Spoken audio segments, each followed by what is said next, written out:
It's time for the Trading Stocks Made Easy podcast. Each week, Trading Stocks Made Easy demystifies stock trading and investing so you can profit big. And now, here's the host of Trading Stocks Made Easy, the wealthy investor, Tyrone Jackson. They call me Tyrone Jackson, the wealthy investor. Welcome back to another episode of Trading Stocks Made Easy. Pleasure to have you here. Hey, I thought we would do something interesting today and talk about the Wall Street money machine. Now, kind of follow me on this. This came out of a group coaching call I was doing on one of my programs, my live programs online. And I was explaining a series of trades and some patterns in a particular stock based on how big institutions trade. And I was essentially explaining that institutions sometimes buy 1 million shares at a pop. So let's say the stock is at $70, and if you buy 1 million shares, that's $70 million. Now, as I was explaining this on this live group coaching call, I didn't think much of it, other than when the line was open for Q&A, people were really fascinated that there are institutions that trade in 1 million share blocks. Now, if you listen to the Trading Stocks Made Easy podcast on a regular basis, you know that the mandate of the Wealthy Investor Program is all about how to keep trading simple and easy so that you can profit. Now, I receive my share of criticism often because people often say, it's not that easy, Tyrone. Well, actually, it is. But inside every complexity is ease, right? All right. So what I thought we would do today is I would turn to someone who's been on the show before, but also works or has worked on Wall Street. And that is Jason Malone. Now, if you listen to the episode where Jason told his story about how he moved up on Wall Street and how he oversaw with a team various mergers and acquisitions, a lot of you seem to like that episode. So I figured I'd bring Jason back and we would talk big money here, big money, which in the world of wealth is normal. Okay? So I wanted to share one other story with you. And this was in a prior episode. A lot of you know that when I was growing up, I've shared this before, I was terrible at almost everything other than like entertaining people. So, when you grow up in a neighborhood and there are a bunch of guys, you're going to play touch football as often as possible, right? And when I was growing up, people used to put their foot in a circle and you do the eeny, meeny, miny, mo, or you pick. And I was always the last guy picked because my ability to catch the football and run with it was, what's the word I'm looking for? Outrageously terrible. Now, people who are often very successful in life fail a lot in the early stages of their life, and then you learn how to overcome that. So that's what happened was almost anything sports related, although I really loved it, I just wasn't as good as the other guys in my neighborhood, which meant, get this, that I had to work at everything really hard. So I had to study harder. I had to learn systems. I had to learn ways of seeing things. I didn't know I'd wind up being the wealthy investor at that point. So when I first started trading, guess what? It didn't come naturally to me. I saw all of the profit potential, and I saw how you could easily make yourself a self-made millionaire, but I didn't learn all the rules of the game instantly. So I wound up reading an awful lot about Wall Street and developing my mindset and saying, even though I didn't grow up rich, I can get there if I can learn the rules of this game. So what happens is, as your account starts to grow and your trading skills start to grow, and you're following institutional traders, which we're doing a lot these days in this particular market, you get very comfortable with the idea of, someone just bought $250 million worth of stock, and then they turned around and they sold it, right? So what I love about my life is, I thought maybe at the beginning I wasn't going to be like a really big success because I had to work so hard. But I'm so accustomed to working hard to understand concepts and ideas. And one of the things that I absolutely love these days is keeping everything simple once you understand how the bigger picture works. So I get a lot of people who I meet when it comes to trading stocks, and they go, oh, Tyrone, I'm terrible at math. And for reasons I can't explain, those people become the best traders. So what I thought I would do in today's show is break down some concepts you may or may not have heard of. We're going to talk about large sums of money, which is the norm on Wall Street. But remember, it's about one thing, helping you get comfortable with what really goes on the Wall Street money machine. We're going to start this episode right after you take a listen to this. Want to increase your stock market trading profits? Then you need to start your monthly membership to WITradeschool.com right now. Don't understand how to write covered calls for monthly income? No problem. Simply review Tyrone's latest stock trades in our video library as many times as you need. WITradeschool.com is all about helping you get the financial education you need to earn money in the stock market and change your financial life. Tyrone Jackson, the wealthy investor, has helped his students earn thousands of dollars per month trading stocks online from home. These are people just like you. So what are you waiting for? Follow Tyrone Jackson's red-hot stock trades and investment strategies today. Don't wait. Start your monthly membership at WITradeschool.com right now. So today we're going to talk about the Wall Street money machine, and back in the studio, revved up, ready to go, is Mr. Jason Malone, former vice president at Bank of America. Is that correct, sir? That's right.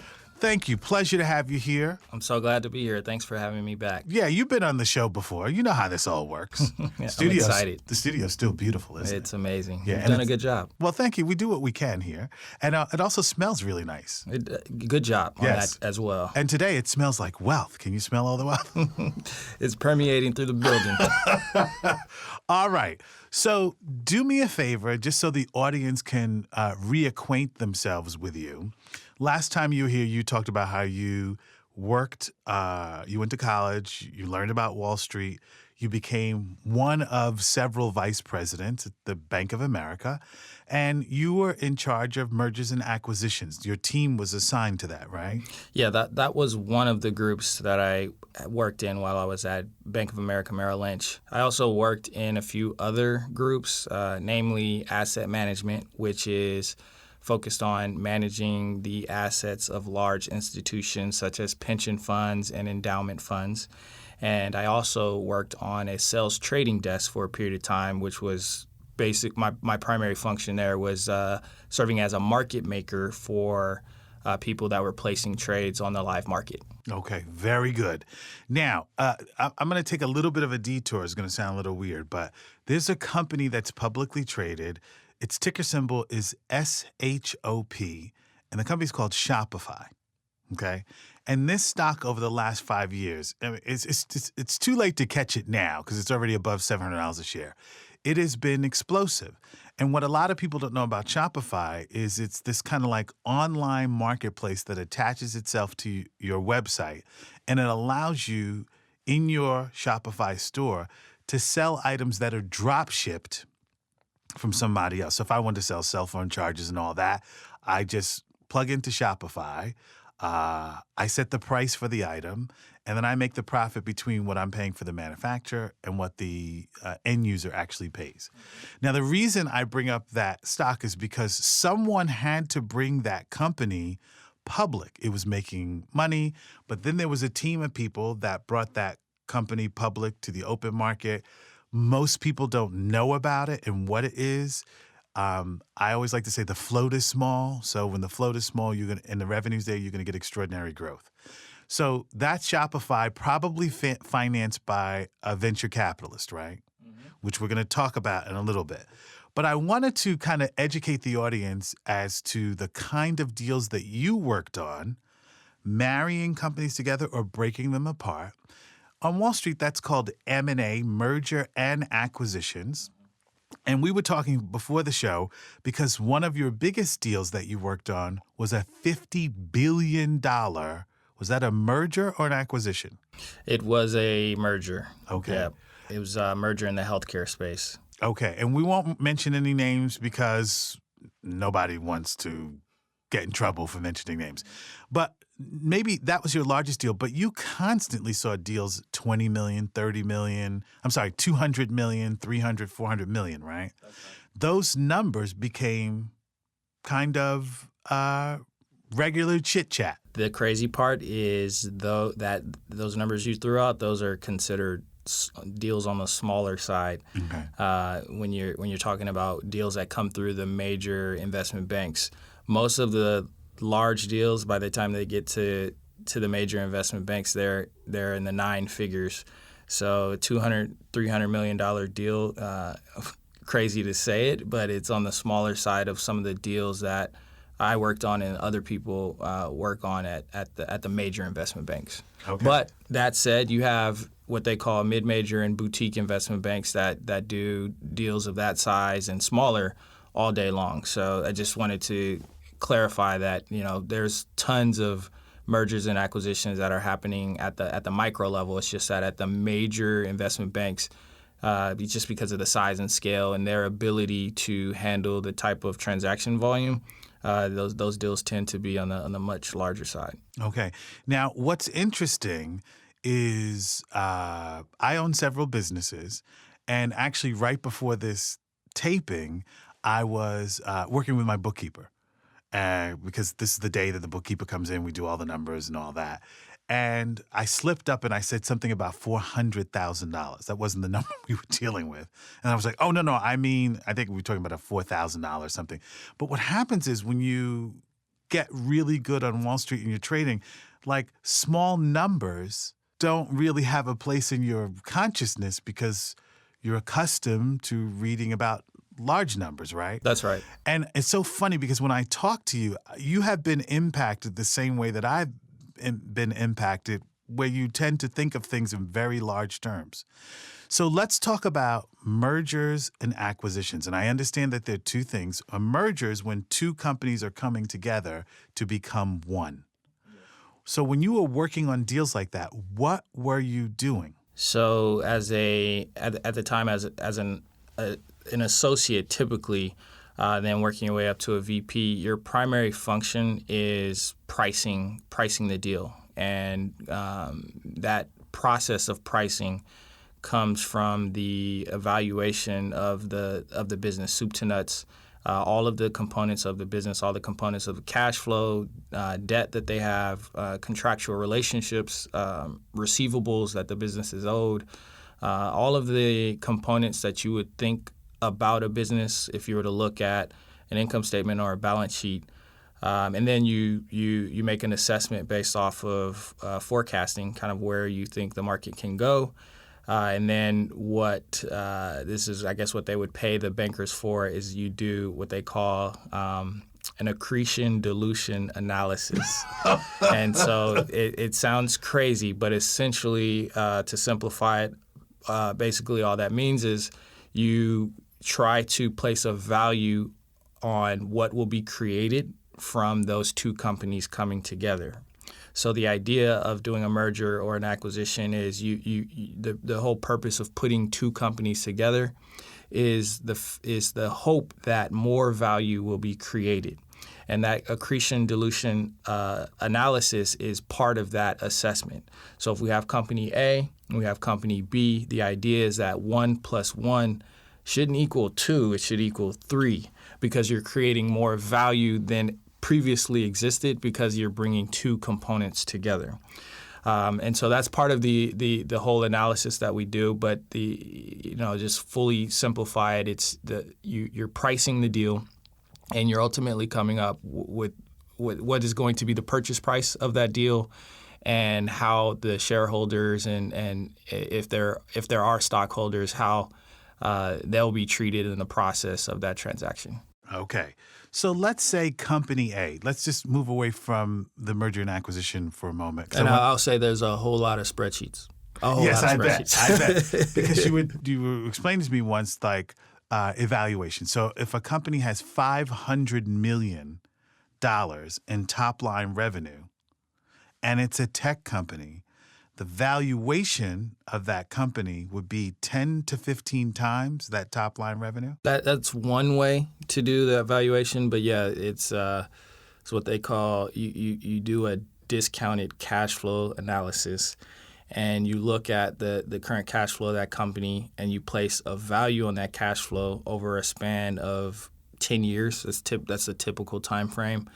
And that's a discounted cash flow analysis. And so that's where factor of 10 comes from, because you're looking at it over a period of 10 years. And that's how you're able to come up with a valuation, or it's one way that you can come up with a valuation of a company that has X amount of revenue, by looking at it over a factor of 10. Now, would you be taking that $500 million in revenue? Wasn't there a formula where you discounted it every year? Correct. Was a more conservative, in other words, assuming that company didn't have any revenue growth for 10 years. Assuming that the company doesn't have any revenue growth, let's say you hold that flat line, the simplest way to explain it is you assign a probability that the company will maintain that revenue or that cash flow over a period of years. So let's say year 1, it's 100%. Year 2, it's 95%. Year 3, it's 90%, and so on. So you assign the probability based on how far out you're looking, and then you discount that amount all the way back to 1, and you basically just add the numbers up, and that's how you come up. That's one way that you can come up with a value of a company. Now, if we had two $500 million... You're getting complicated here. No, I'm getting educated, bro. I hang out with you, okay? If you had two $500 million companies coming together and you applied that same discounting factor by 10, what relevance is that to the merger, to the merger? It's huge relevance because you're adding the cash flows together. Number one, assuming that the business stay like as status quo. So there's that factor, and then there's also the factor of the two of the value that the two companies will create together. So you want to place a value on that as well. So ideally, if just throwing just numbers out for purposes of the example, you have 500 million and 500 million. Simple math, that's $1 billion. But if you're valuing the accretive nature of the deal, that 500 plus 500 would equal 1.5 billion, just hypothetically, because you're assuming that 500 more in value will be created just from adding the two together. And that can happen for a multitude of reasons. There might be supply chain relationships that one company has that the other doesn't. And so by them coming together, it creates more power. There might be some technological situations that a company might have that the other company doesn't. You bring those together, now you've created more value. So there's a number of ways that value can be created by marrying two expertise. And so that's how you come up with the additional value. So you look at company A, company B, and then you look at the expected value to be created from A and B coming together. And then that's how you come up with that total value. So when you're working on or when you used to work on a merger, your team had a discipline for coming up with a value. Correct. You guys weren't guessing. There was a formula that the bank liked for you to use, and you would use that over and over and over again. Correct. And it's different by industry. So it's not just a straight line formula. So a healthcare company will have a slightly different valuation method than a straight manufacturing company. So it all depends on what industry you're in. But the crazy valuations came from tech. When two semiconductor companies came together. Yeah, the biggest transactions I saw were in tech, media, and healthcare. Okay. So when you're doing deals like that, Jason, and you're on a team, it's not just you're working on a team. What did that do to your perception of money and reality? Mm-hmm. No, it just puts in perspective of how much is going on outside of our general understanding. Corporations run the world, and you see with these type of transactions, especially the massive ones, how there can be long-term implications for society, and most people have no idea that these things are happening unless they're reading the front page of the Wall Street Journal every day. So there's so many things that it just happens behind the doors of these investment banks, but it's going to impact society at a broader level, but most people have no idea that these things are even happening. So you have, defense contract situations that are happening where you have, huge companies on the defense side that are doing major deals that have implications as it relates to like a country's military capabilities, right? Or healthcare transactions where a company is acquiring another company for the purposes of the technology. Maybe they have access to a vaccination that everybody wants access to, so they'll acquire that company because they have stronger distribution power than the company that came out with the vaccine. Or, a major media company will buy another massive media property. So these transactions impact us at the ground level, even though everybody might not know that they're happening when they're happening, but they certainly will be impacted by them in the future as these transactions play out in the real world. Now, one of my favorite stocks to trade is when one company acquires another publicly traded company. The shares of the company that's actually acquiring the other company generally will drop. But in the share of the companies that are being acquired will, in the short term, rise. And I always say the company that does the acquisition, right, absorbing the other company, when they absorb that other company, that's a form of non-organic revenue growth, because you'll always have your core business, and then you'll have that non-organic revenue that comes from the acquisition. The non-organic revenue can boost the evaluation of the company that's acquiring, right? From my point of view, because it's all about revenue. That's right. That's what I care about as That's a trader. right. But from your point of view, how did you take the non-organic revenue and marry it with the company that was doing the acquisition that was adding to their top-line revenue that was already organic? Do you understand my question? Yeah. So there's a number of different ways that you can look at that. You usually see that happening in the conglomerate space. So companies that own portfolio of brands. One example, I didn't work on any of these transactions, but an example of a conglomerate would be like Colgate-Palmolive. You have this company that owns tons of very well-known brands. Many of those brands were acquired. They didn't develop those brands from the ground up. So that's an example of acquiring non-organic revenue for the purposes of expanding your portfolio as a conglomerate. So you want to think about that, because that non-organic revenue can turn into more cash flow for that business to do more things, whether that's them investing more into technology, hiring more people, investing more into their research and development. So there's a lot that they can do with that non-organic revenue. So it's important to evaluate that and think about that in terms of how much more value is being created from the additional revenue that they're bringing to the table. Because there might be a bet on the fact that this company might be a better steward of capital than the existing company. So they might have just a better ability to invest in things and deploy that capital in a way that other companies may not. And you would make that decision based on their track record, right? So a huge Dow component company just has a great track record of doing awesome and amazing things with the capital that they have access to. And a good example of that would be like Disney. Like they have an amazing track record of putting capital to use to create more value for their customers. So you would evaluate that in the transaction as to like, what are they going to do with this additional cash flow that they're bringing to the table? Now, the acquiring company, to raise the cash to acquire another company, do they issue bonds? Where do they get that money from? Mm-hmm. So there's a couple ways that they can do that. So they can issue debt, they can issue more equity, or they can just use their existing float to do that.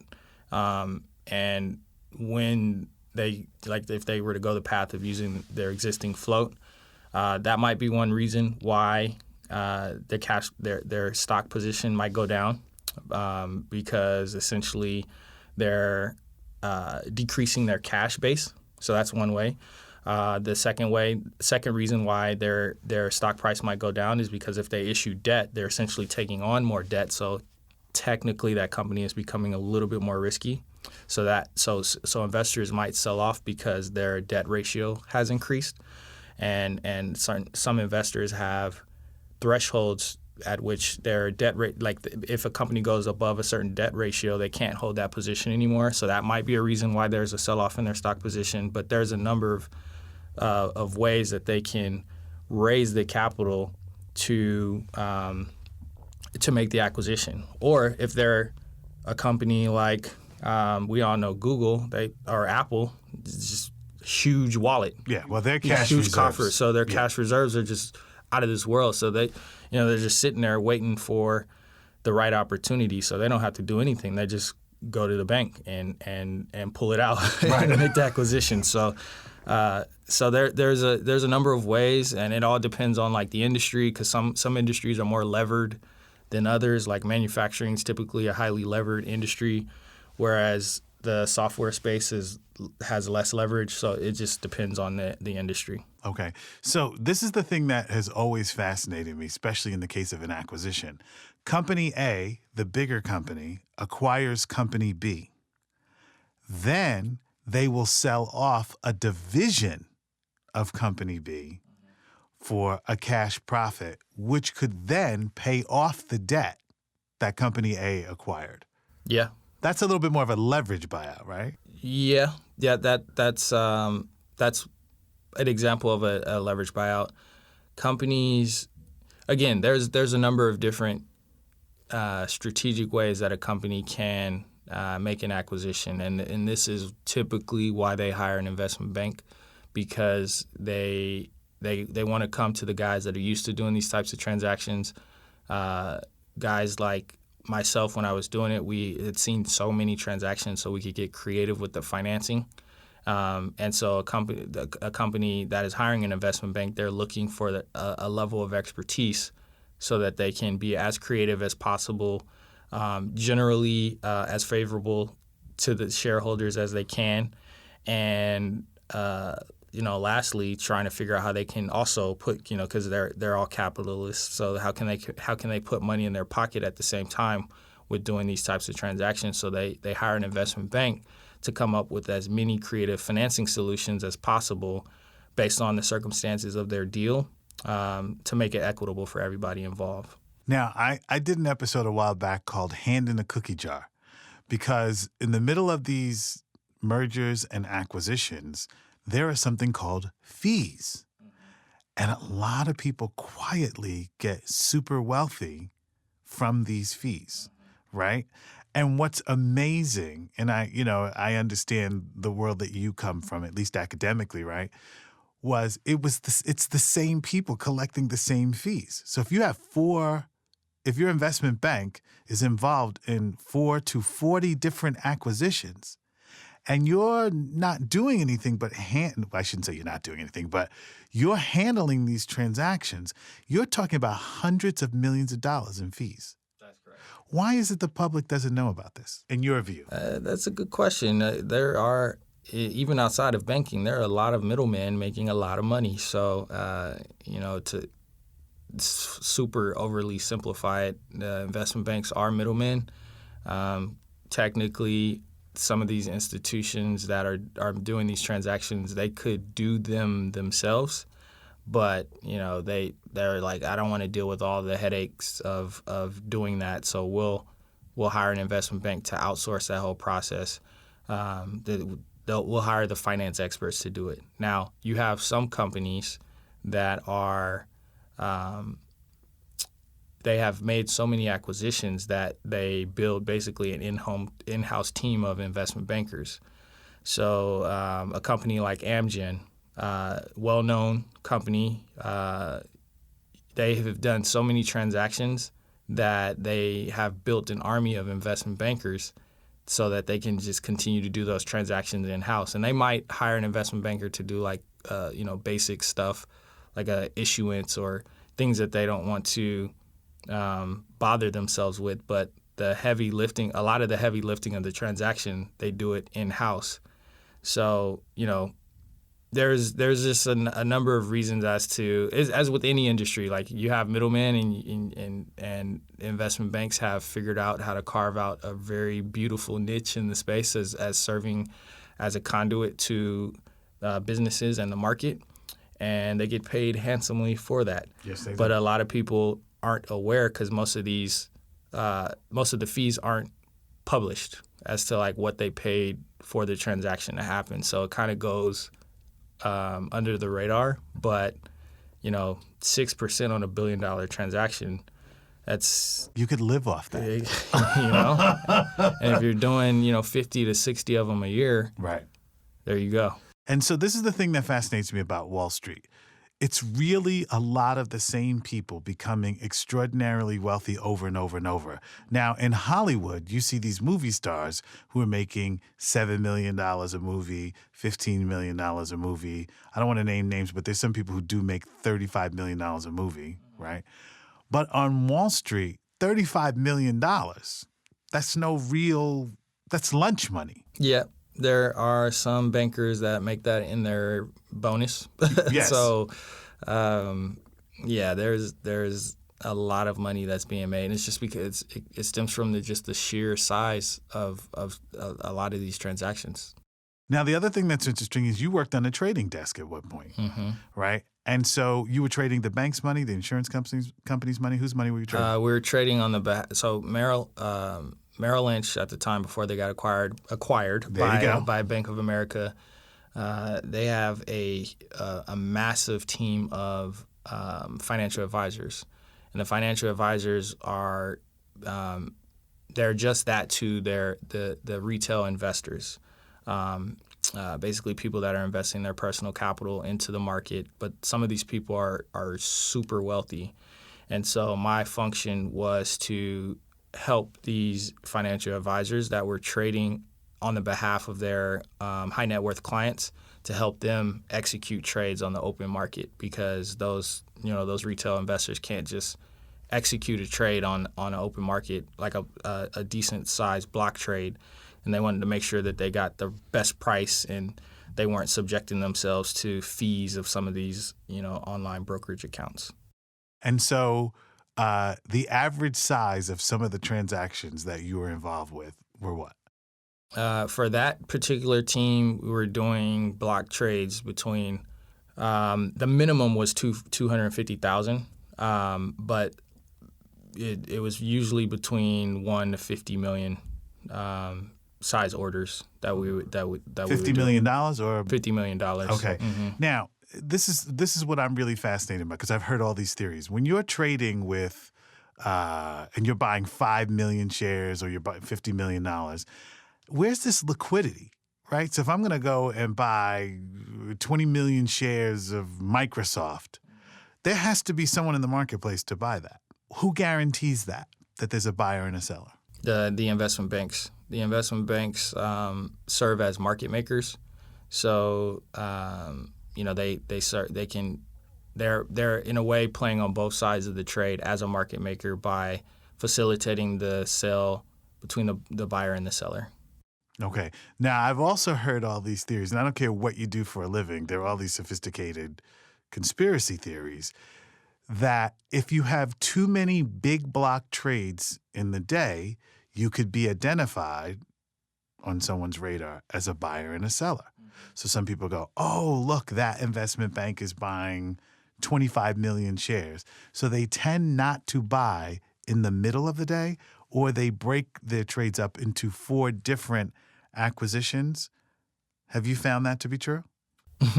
We had this saying that we would say, so-and-so is coming into the market in size. And that's just kind of a slang way of saying like they're moving the market basically by doing certain levels of trades. And one thing that we would pay attention to is when an insider would start doing like large blocks of trades. So for example, maybe it was like 5 years ago, Facebook there was a lot of noise on Facebook because Zuckerberg was like selling huge blocks of Facebook stock. And People are like wondering why he was doing that, but he was basically rebalancing. But you're made aware of that by just the size of the trades that are coming through. Like, who is this selling 10, 20 million shares of Facebook at a time? So you look into that because most of that information, for the people that have access to the terminals, that information usually is public. You can see who the trade is coming from. So you pay attention to that type of stuff. That sort of thing moves the market. Like if you see a CFO selling a whole bunch of shares, you got to pay attention. Like, why is the CFO, who has access to all the financials, why is he selling huge blocks of shares?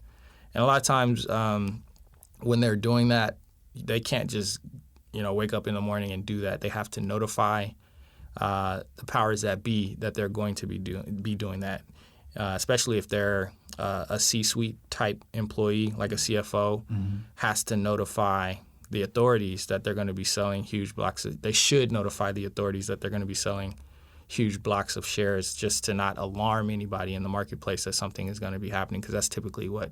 Well, it's so funny because I've had a lot of people say to me, well, when the CFO is selling, Tyrone, isn't that bad news? And you know what? He has a tax bill too, or she has a tax bill too. That's right. Or they get divorced, right? And they have this shit, 50% of your assets go to your soon-to-be ex-spouse.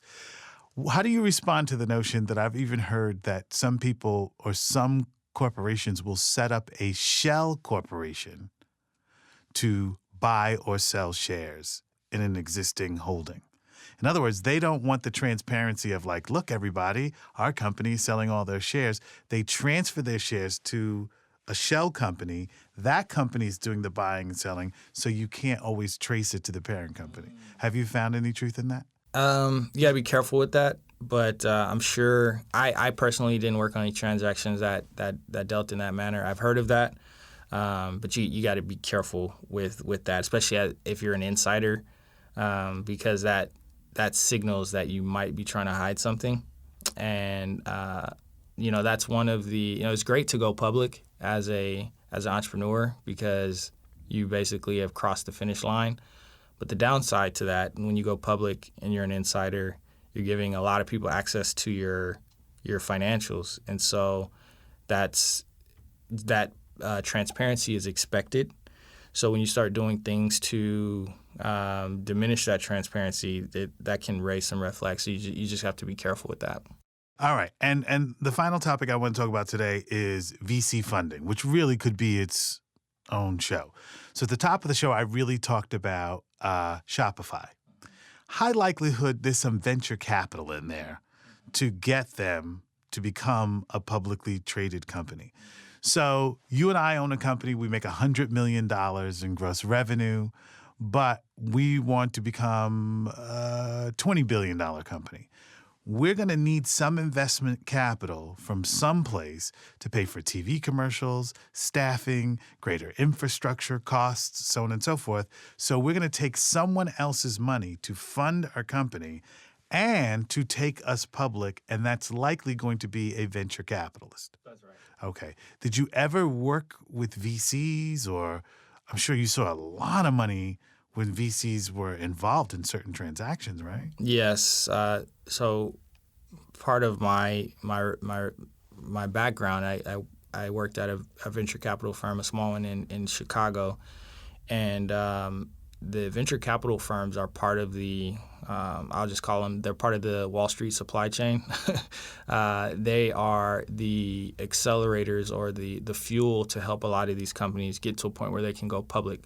So they supply the capital that allows for these companies to reach the scale that's generally necessary or for the most part required to become a publicly traded company. So they're well part of the chain, and the expectation when a venture capitalist is giving a startup money is that eventually they'll be able to cash out, and those cash out activities, the two primary ones are, number one, by an initial public offering, which is generally overseen by an investment bank, or they get acquired by a larger company that wants access to whatever technology or service that they have.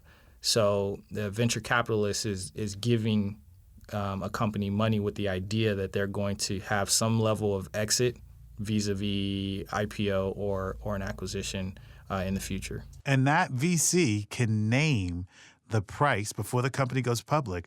They can say, I am buying these shares from you at $1. Yes. Right? And I'm buying my investment's worth $100 million. Well, that would be kind of small, but $100 million. So if that stock goes to IPO at $40 per share, that VC has a heck of a return on their money. Until you bought $1 and it hits the open air, you could sell it for $40. I personally haven't worked on any transactions that were priced that high. Usually you see them, priced below like $25. You mean for the IPO? For the IPO. Right. But yes, they play a huge part in the pricing process when they're trying to determine what the initial public offering is going to be, because they're usually the largest shareholders in the cap table. So the initial public offering price is usually a negotiation, because you have the people that are already vested saying, no, I want this price, because they're expecting a cash out at a level that is, that represents the amount of risk that they took whenever they decided to fund that company way back when, before they were at the level to get them to the point, Correct. right, to the IPO. So Correct. they've made a significant. So they want to be compensated for, all that risk that they took at the beginning. And it's mostly the same people. It's the same VCs interacting with the investment bankers. So it's as we would say, it's relationships. It's people getting to know. And hey, do you think you could do this deal and try to get us public? Or do you think you can get, if I do this deal, will you get me in as a VC on another deal before it happens? Right? Yeah, that's exactly how it happens. They call it the good old boy network, but it's certain venture capitalists have a track record for taking companies public. So once it gets to a point that once they get involved, then everyone has an expectation that it's going to happen just because of their prior track record, whether that be an individual investor or the venture capital firm itself. But over time, they develop a track record, and as a company, once you get involved with the right relationship, you're in a way kind of directing your path just based off of their previous track record. And this is what I love about trading stocks, is it's the ability to do research and find out who the VCs are. Sometimes it's relevant to trading, finding out the process to how the path that company took, following that revenue. Everybody wants to make a lot of money in the stock market, but there's really a skill set that as a trader and investor, you want to be able to follow. And that's what makes trading stocks so wonderful, because, I'm looking for the same formula over and over and over again for revenue growth, for stock growth. And then people go, but how could you make all that money online? Well, if you had that education and you knew what to look for, there's a lot of money in that. So here's what's fascinating about you, Jason. For a lot of reasons, you left Wall Street. Mm-hmm. And you did a few things in between, but you now have your own media company. That's right. Okay. Just tell us why you were attracted to digital media, which is how we met. Mm-hmm. And one of the things I love about my friendship with you is when we're working on something for the online world, very often the day I say, I got to stop. I got to go trade. You see me do that, right? Okay. And then the other part of it is like, we can go from digital speak to Wall Street, like in 14 seconds. Mm-hmm. And why were you attracted to the digital world? Two reasons. The first one was some of the larger transactions that I saw were in the digital space, and I started to just really understand how impactful the whole digital world can be, particularly in the software space. How software was disrupting so many different industries, how transformative software can be, and just the sheer scalability of those types of companies in the digital space without the same level of capital that you would need in a business like manufacturing or any other industry. So that was a huge thing for me. And then also on the media side, the fact that I've always had a interest in global impact and just the idea of being able to communicate with and impact or at least impress upon as many people as possible. And I saw in the media space, particularly digital media, how easy that can be. Just starting out, before you're even, some multinational company, you can be at your kitchen table impacting hundreds of thousands of people if you have the right platform. And that was just extremely intriguing to me. And you've done a great job. And what is the name of your company? Clicks Media. Right. Now, I'm going to have you come back because one day we're going to just talk about the digital world, right? But it's really interesting because you build apps and websites and you're basically running traffic online now. I mean, it's just phenomenal what it is that you have to do. It's a lot of fun. Of course. Okay, so here's the last question. You ready? Go ahead. Do you have a Shopify store? I do. Of course you do. That takes us back to where we started. Jason, thank you so much for being here today and sharing your knowledge with the world and all of the people listening to Trading Stocks Made Easy podcast, because I really want people to understand there's a whole world beyond your belief systems. And there are people making millions and millions and millions of dollars on Wall Street. You'll never see them on the cover of a magazine. That's right. But they're making millions and millions of dollars per transaction. And what's great is when we are trading stocks and getting that financial education, we get to participate in that. That's right. Yeah. And I appreciate you for having me back. It's always fun coming here. Hey, listen, it's great having you. You never know. You may become a regular on the show. I don't know what's going to happen. That'd be but awesome. I know the guy who runs it. There you go. I'll be back with a few parting words right after you take a listen to this. Want to increase your stock market trading profits? Then you need to start your monthly membership to WITradeschool.com right now. Don't understand how to write covered calls for monthly income? No problem. Simply review Tyrone's latest stock trades in our video library as many times as you need. WITradeschool.com is all about helping you get the financial education you need to earn money in the stock market and change your financial life. Tyrone Jackson, the wealthy investor, has helped his students earn thousands of dollars per month trading stocks online from home. These are people just like you. So what are you waiting for? Follow Tyrone Jackson's red-hot stock trades and investment strategies today. Don't wait. Start your monthly membership at WITradeschool.com right now.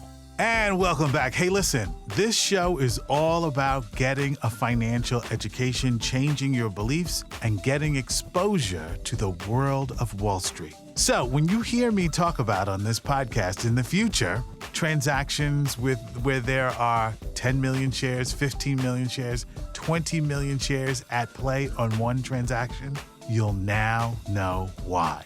Because there's big money to be earned on Wall Street, as long as you have the right financial education. Hey, it's Tyrone Jackson, the wealthy investor, saying thank you. You made it all the way to the end of the show. You get kudos on the day. I'll see you right back here on the next Trading Stocks Made Easy. You've been listening to the Trading Stocks Made Easy podcast. Be sure to rate and review our show on iTunes. While you're on iTunes, be sure to click the subscribe button and you'll automatically receive our next episode.